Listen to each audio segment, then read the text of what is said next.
Hey everyone, if your Penpot project is not saving, changes are disappearing, or you keep losing your work, don't worry. In this guide, I'll show you simple fixes to get your project saving properly again. First, make sure your internet connection is stable.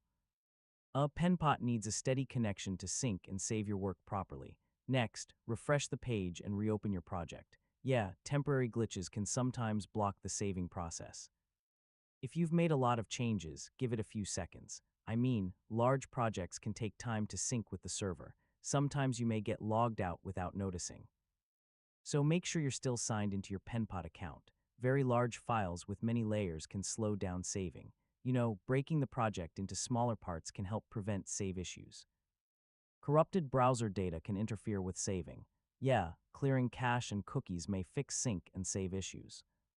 Some extensions, especially ad blockers or script blockers, can interfere with Penpot's save function. I mean, try disabling them temporarily. If the project still isn't saving, try another browser. So this helps identify whether the issue is browser-related. Sometimes saving issues are caused by server-side problems. If Penpot is under maintenance, you may need to wait until services are restored.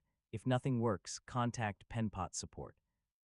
They can investigate saving or sync issues and help recover your work if needed, and that's it. One of these methods should help fix Penpot project not saving issues and keep your work safe and updated. Thanks for watching, and I'll see you in the next tutorial. Of these methods should help fix Penpot account verification issues and get you signed in successfully. Thanks for watching, and I'll see you in the next tutorial.